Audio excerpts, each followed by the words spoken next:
Om Shanti. Advance party book part 10 आगे continue करते हैं।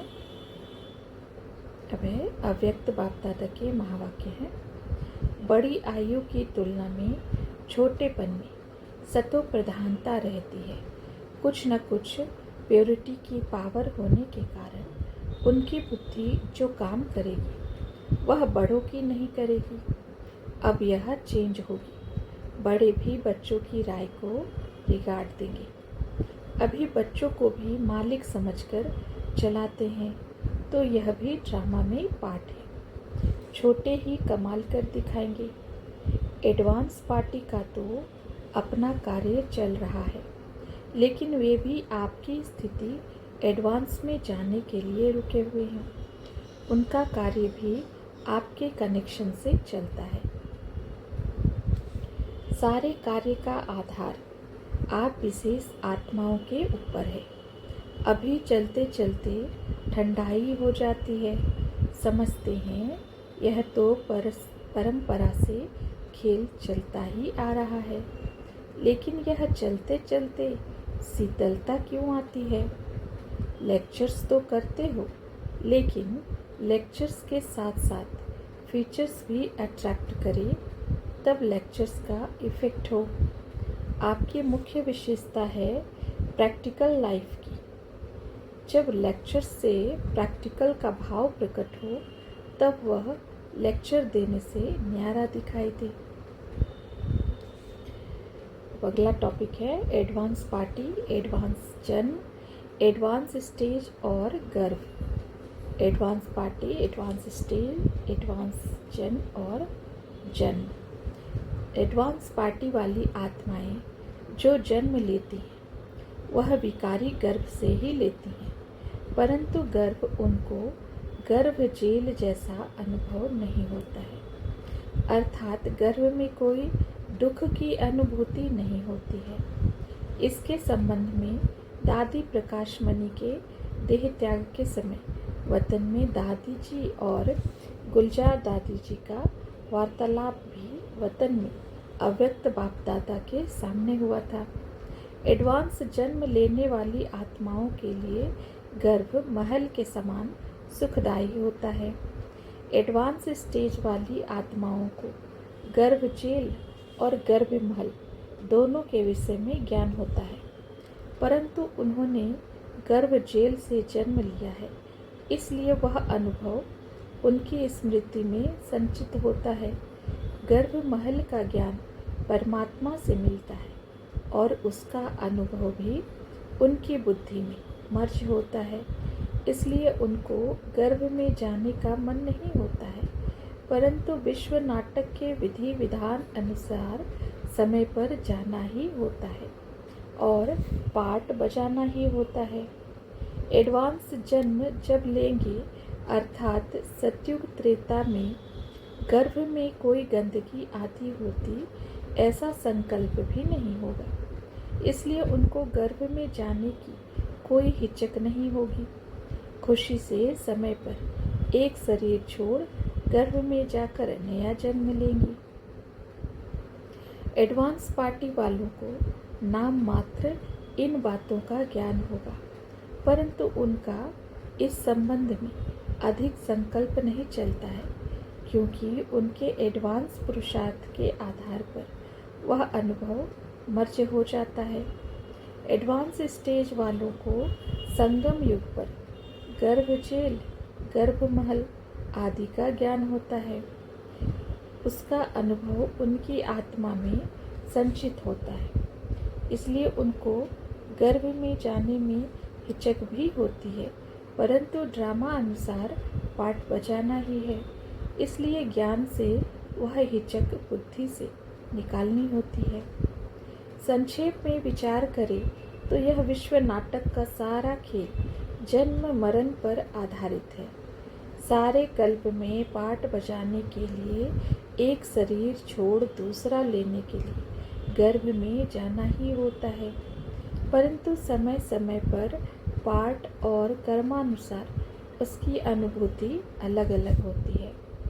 एडवांस पार्टी वाले एडवांस पुरुषार्थ करके एडवांस पार्टी में गए हैं, इसलिए उनका जन्म तो भोग बल से ही होता है, परंतु उनका जन्म अच्छे घर में होता है। उनके माता पिता चरित्रवान होते हैं, जिसके कारण गर्भ में रहते और जन्म लेते समय भी उनको कोई दुख दर्द नहीं होता है। एडवांस स्टेज वालों का जन्म तो भोग बल से ही हुआ है। उनकी आत्मा में गर्भ जेल का अनुभव भी संचित है, इसलिए प्रायः सभी आत्माएं अपनी पुरानी दुनिया में जन्म लेने में डरती हैं। एडवांस स्टेज वाले और एडवांस पार्टी वाले अभी के पुरुषार्थ अनुसार एडवांस जन्म लेते हैं, जो योग बल से होता है। एडवांस जन्म वालों को योग बल और भोग बल का ज्ञान नहीं होता है। वहाँ तो योग बल से जन्म लेना स्वाभाविक होता है। एडवांस पार्टी वाले ही योग बल एडवांस जन्म लेने के विधि विधान का आविष्कार करते हैं। सतयुग में एडवांस जन्म वाली आत्माओं के लिए गर्भधारण पुराने कल्प के संगम समय में होगा और जन्म एवं पालना नए कल्प के संगम समय पर होगी, क्योंकि श्री कृष्ण और उनके समकक्ष जन्म लेने वाले परम धाम जाकर तुरंत नए कल्प में आकर गर्भ में प्रवेश करेंगे, तो जरूर गर्भ में शरीर पहले से ही निर्मित होगा, तब तो वे आकर उसमें प्रवेश करेंगे। दादी ने कहा, अभी मैं वतन में आई हूँ तो गर्भ की याद नहीं है। मैंने कहा, कहते हैं गर्भ जेल होता है, गंदगी होती है, आपको उसकी क्या फीलिंग है? दादी बाबा को कहती है, बाबा यह मेरे से क्या पूछती हैं? दादी को कुछ भी याद नहीं था, तो बाबा ने कहा, अच्छा मैं तुमको इमर्ज कराता हूँ। तो दादी ने कहा, मैं साक्षी होकर देखती हूँ कि वह स्टेज क्या है। मेरे को वह कोई जेल नहीं लगता है या कोई गंदगी आदि नहीं लगती है। मैं समझती हूँ कि मैं जैसे महल में सोई हुई हूँ। माँ को भी कोई दुख की फीलिंग नहीं है।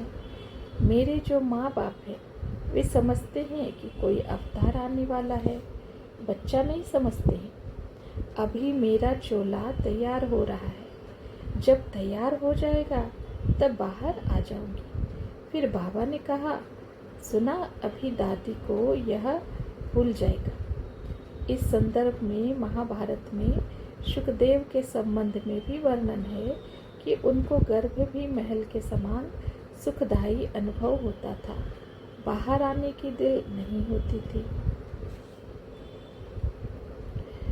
आगे हैं अव्यक्त अपदादा के संदेश गुलजार दादी जी के द्वारा। मम्मा ने कहा, गुप्त एडवांस पार्टी में हम लोगों का काम है आप लोगों को पालनहार पार्टी की तैयारी करना। तो हम जहां आप लोगों की पालना होगी उन आत्माओं को तैयार कर रहे हैं। आप लोग तो सतयुग के राजा रानी तैयार कर रहे हो, लेकिन राजा रानी आएंगे कहाँ, पालना कहाँ लेंगे? तो हम लोग इसी काम में बिजी हैं। हम लोग भी तपस्या करते हैं। एडवांस पार्टी वाले भी अपने अपने पुरुषार्थ की प्रारब्ध प्रमाण भिन्न भिन्न पाठ बजा रहे हैं। वे भी आप लोगों का आवाहन कर रहे हैं कि संपूर्ण बन दिव्य जन्म द्वारा नई सृष्टि के निमित्त बनो।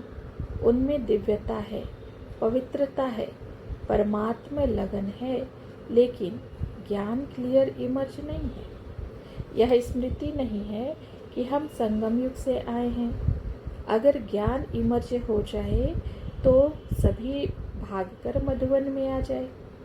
ज्ञान की शक्ति है, शक्ति कम नहीं हुई है। महसूस करते हैं कि हमारा पूर्व जन्म और पुनर्जन्म महान रहा है और रहेगा।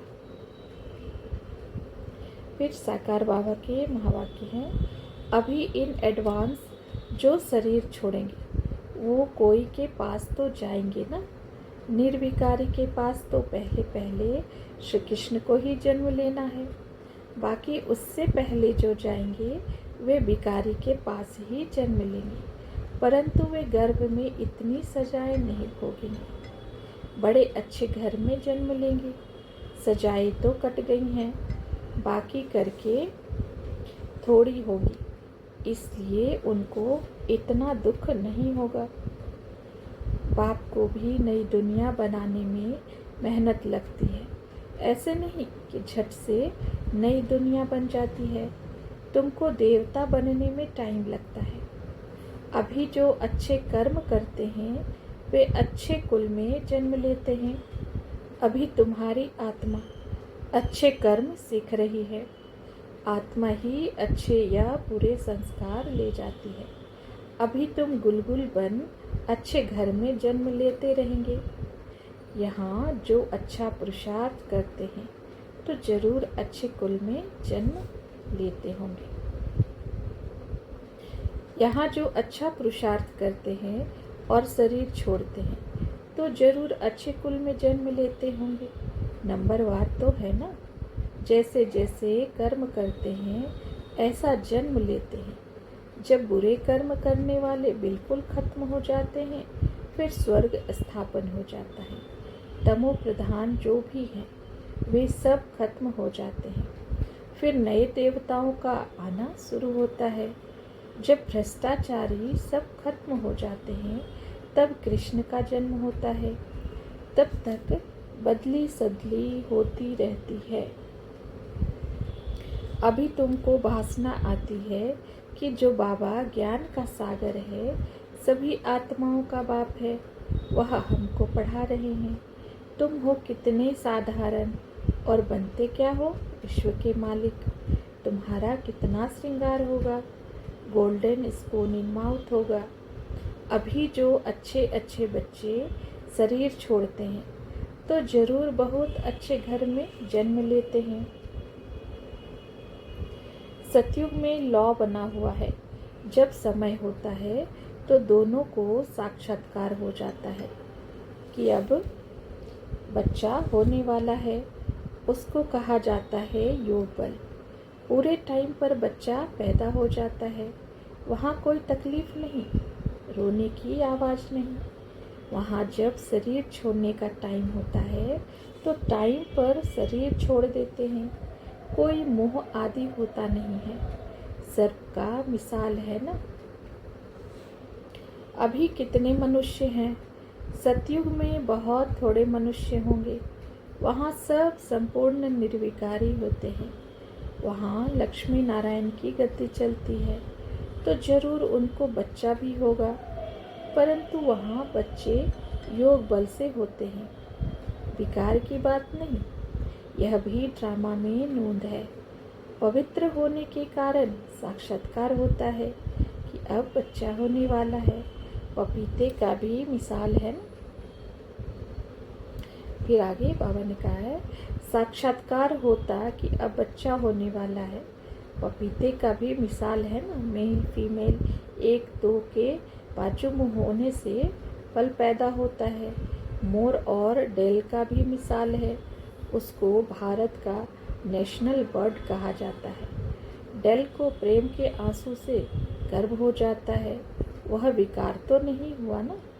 योग बल से तुम विकारों रूपी रावण पर विजय पाते हो। अभी तुमको बाप से अविनाशी ज्ञान रतन प्राप्त कर उनको धारण कर औरों को भी दान करना है। तुम अपना तन मन धन सब समर्पण करते हो तो तुमको उसका बाप से एव सा मिलता है। अज्ञान काल में भी दान करने वाले को उसका फल मिलता है। वे साहूकार के पास जन्म लेते हैं। यहाँ तुम बाप के आगे सरेंडर करते हो तो जो पिछाड़ी में साहूकार बनते हैं उनके पास जाकर जन्म लेते हो। आगे क्वेश्चंस है। क्वेश्चन नंबर 1 है, विचारणीय प्रश्न है कि श्री कृष्ण की माँ और उनके समकक्ष जन्म लेने वाली आत्माओं को जन्म देने वाली माताएं नए कल्प में गर्भ धारण करेंगी या पुराने कल्प में, अर्थात आत्माओं में ये योग बल से जन्म देने की शक्ति नए कल्प में आएगी या पुराने कल्प में ही आ जाएगी।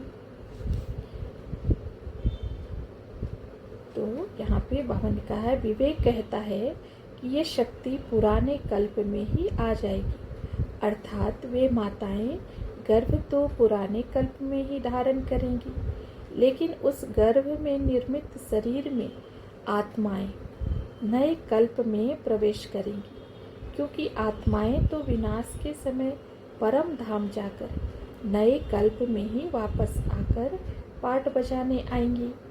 ये भी एक पुरानी दुनिया से नई दुनिया की कलम लगती है। 4-5 मास पुराने कल्प में और 3-4 मास नए कल्प में गर्भ में शरीर का पूर्ण निर्माण होता है। अंत में जब विनाश होगा और सुनामी, बाढ़ आदि के द्वारा बचे हुए भूभाग की सफाई हो जाएगी और उस समय जिन भूभागों में एडवांस पार्टी की आत्माएं बचेंगी, जिसके लिए गायन है कि 12 कोस पर एक दीपक जगता होगा, अर्थात सारे विश्व में शांति ही शांति होगी। उस समय ड्रामा अनुसार कुछ तो पहले से ही युगल जोड़े बने हुए होंगे और कुछ उस समय बन जाएंगे। उनमें परस्पर प्रेम प्यार बढ़ेगा और उस प्रेम प्यार के आधार पर उनके द्वारा एडवांस जन्म लेने वाली आत्माओं के लिए योग बल से गर्भ धारण करने की प्रथा का आरंभ और नई दुनिया के निर्माण का अन्य कार्य होगा। ड्रामा में ये सब विधि विधान नोंधा हुआ है, जो समय आने पर आत्माओं को प्रेरित करता है और आत्माएं वे कार्य करने में समर्थ होती हैं। ड्रामा अनुसार ही आत्माओं की बुद्धि में ये योग बल से गर्भ धारण करने का विधि विधान भी आएगा और स्वाभाविक यह प्रथा चल पड़ेगी। दूसरा क्वेश्चन है, संगम युगी एडवांस पार्टी के जीवन और सतयुगी देवताई जीवन में क्या मूलभूत अंतर है, जिसके आधार पर एडवांस पार्टी के जीवन में आत्मा की चढ़ती कला की स्थिति होती है और देवताई जीवन में उतरती कला की स्थिति होती है। शरीर छोड़ते समय के संकल्प की इसमें महत्वपूर्ण भूमिका है और एडवांस पार्टी वाले सेवा का संकल्प लेकर जाते हैं, इसलिए एडवांस पार्टी में भी बाबा के विश्व के नवनिर्माण के कार्य में सहयोगी रहते हैं, इसलिए उनको अव्यक्त बाप दादा करते हैं और बाप दादा की मदद उनको मिलती है। सतयुग आरंभ होने के बाद बाप दादा होते नहीं हैं, इसलिए एडवांस पार्टी तथा एडवांस जन्म लेने वाले दोनों को बाप दादा की मदद की बात नहीं है और नए विश्व का नवनिर्माण हो गया, फिर उसकी आवश्यकता भी नहीं रहती है। परंतु एडवांस पार्टी वाली जो आत्माएं सतयुग के संगम समय पर इस धरा पर रहती हैं, वे सतयुग के निर्माण का कार्य करती हैं, इसलिए वहाँ भी उनकी चढ़ती कला ही होती है, उतरती कला नहीं। एडवांस जन्म वाली आत्माएं परम धाम से आती हैं, इसलिए उनको सर्विस आदि का कोई संकल्प नहीं होता है, इसलिए उनके द्वारा कोई सुकर्म नहीं होता है। सतयुग के कर्मों को अकर्म कहा जाता है, क्योंकि उनके द्वारा न सुकर्म होता है और न ही विकर्म होता है। वे संगम युग की प्रारब्ध के आधार पर सतयुग के साधन संपत्ति का उपभोग करते हैं, इसलिए उनकी उतरती कला होती है। पुराने कल्प के संगम समय पर एडवांस पार्टी वाली आत्माओं को भी सूक्ष्म वतन में विद्यमान बाप दादा की मदद मिलती है, क्योंकि वे उस संकल्प के साथ ही शरीर छोड़ते हैं और बाबा भी नई दुनिया की स्थापना के लिए मदद देने के लिए ही सूक्ष्म वतन में है। समय समय पर अव्यक्त बाप दादा एडवांस पार्टी वालों को वतन में बुलाकर संगम युग के ब्राह्मण जीवन का ज्ञान का अनुभव कराते रहते हैं। उनमें नई दुनिया के निर्माणार्थ उमंग उत्साह भरते रहते हैं। उस ज्ञान और संगम युग के योग युक्त वाइब्रेशन के कारण उनके कर्म सुकर्म होते हैं, जिससे उनकी चढ़ती कला होती है। एडवांस जन्म लेने वाले देवी देवताओं के जीवन में ये सब नहीं होता है, इसलिए उनके कर्म अकर्म होते हैं और पार्ट बजाने के साथ उनकी आत्मिक शक्ति की कलाएं उतरती जाती हैं। परम धाम से आकर जन्म लेने वाली आत्माओं की चढ़ती कला हो नहीं सकती जब तक कल्प का अंत न आए और बाप दादा पुनः नई दुनिया के स्थापनार्थ न आए। एडवांस पार्टी वाली आत्माएं संगम युग पर ज्ञान का सूक्ष्म संस्कार लेकर ही एडवांस पार्टी में जन्म लेती है, इसलिए उनको सेवा का संस्कार रहता है, जिसके फलस्वरूप उनके कर्म सुकर्म होते हैं, जिससे उनकी चढ़ती कला होती है। जबकि सतयुग में आने वाली एडवांस जन्म वाली आत्माएं परम धाम से आती हैं और परम धाम जाते समय ये ज्ञान के संस्कार आत्मा में पूर्ण रूपेण मर्ज हो जाते हैं, इसलिए उनके द्वारा कोई सुकर्म का कार्य नहीं होता है, इसलिए उनकी उतरती कला होती है। सतयुग में एडवांस जन्म लेने वाली आत्माओं में ज्ञान योग सेवा के संस्कार पूर्ण रूपेण मर्ज होते हैं। उनमें ज्ञान योग सेवा के फलस्वरूप मिली प्रारब्ध के संस्कार इमर्ज होते हैं और वे वहाँ उस प्रारब्ध को भोगते हैं, जिससे उनकी उतरती कला होती है।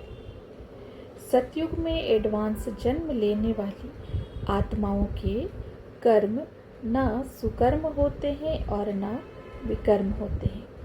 वहाँ केवल ज्ञान योग सेवा से बनाई प्रारब्ध को भोगने के संस्कार रहते हैं, उस अनुसार कर्म होते हैं।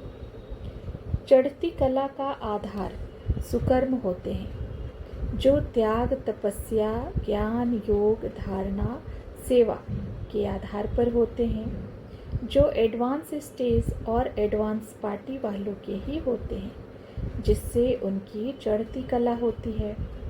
एडवांस जन्म वालों के न सुकर्म होते हैं और न ही विकर्म होते हैं। वे कोई त्याग तपस्या भी नहीं करते हैं, इसलिए उनके कर्मों को बाबा ने अकर्म कहा है। परंतु यथार्थ दृष्टि से विचार करें तो अकर्म कोई होता नहीं है, अर्थात हर कर्म का फल अवश्य होता है। इसलिए ही एडवांस जन्म वाली आत्माओं की उतरती कला होती है। भल अभी एडवांस पार्टी वाली आत्माओं को यह स्पष्ट ज्ञान नहीं है, लेकिन ज्ञानी आत्माओं के द्वारा और परमात्मा के द्वारा जो ज्ञान का संस्कार वातावरण में प्रसारित हो रहा है, वह भी उनको अवश्य ही टच करता है और उनको सुकर्म करने के लिए प्रेरित करता है, उनसे सुकर्म कराता है, जो सतयुगी एडवांस जन्म लेने वाली आत्माओं के जीवन में नहीं होता है, क्योंकि नए कल्प के आरंभ से ही ज्ञान योग का संस्कार वातावरण में मर्ज हो जाता है। ज्ञानी ब्राह्मण आत्मा का योगदान और परमात्मा की मदद एडवांस पार्टी की आत्माओं में स्थापना का संस्कार जागृत करता है, उनसे सुकर्म कराता है, जिससे उनकी चढ़ती कला होती है। इसलिए ही बाबा ने शरीर छोड़ने वाली आत्माओं को योगदान देने का विधि विधान बनाया है और सिखाया है। चढ़ती कला में परमात्मा का साथ बहुत महत्वपूर्ण है, जो एडवांस स्टेज एडवांस पार्टी वालों को ही होता है। एडवांस जन्म वाली आत्माओं को नहीं होता है, क्योंकि उस समय परमात्मा परम धाम में रहते हैं। साकार वतन और सूक्ष्म वतन में उनका पाठ पूरा हो जाता है। मम्मा ने कहा, गुप्त एडवांस पार्टी में हम लोगों का काम है आप लोगों को पालनहार पार्टी की तैयारी करना। तो हम जहां आप लोगों की पालना होगी उन आत्माओं को तैयार कर रहे हैं। आप लोग तो सत्युग के राजा रानी तैयार कर रहे हो, लेकिन राजा रानी आएंगे कहाँ, पालना कहाँ लेंगे? तो हम लोग इसी काम में बिजी हैं। हम लोग भी तपस्या करते हैं। इन सब रहस्यों को विचार करने पर स्पष्ट होता है कि एडवांस जन्म लेने वाली आत्माओं अर्थात सत्युग की प्रथम जनसंख्या को जन्म देने वाले ब्राह्मण आत्माएं अर्थात जो ब्राह्मण बनकर पुरुषार्थ करने के बाद एडवांस पार्टी में गई हैं, केवल वे ही नहीं होंगे, बल्कि उनके संबंध संपर्क से या संबंध संपर्क में आने वाली सहयोगी भक्त और हठ योग की साधना करने वाली आत्माएं भी होंगी। इसलिए बाबा ने कहा है कि सहयोगी भी योगी है, क्योंकि परमात्मा के कार्य में सहयोगी है, इसलिए वे भी परमात्मा के साथ हैं, परमात्मा से प्रीत बुद्धि है। अच्छा, ओम शांति।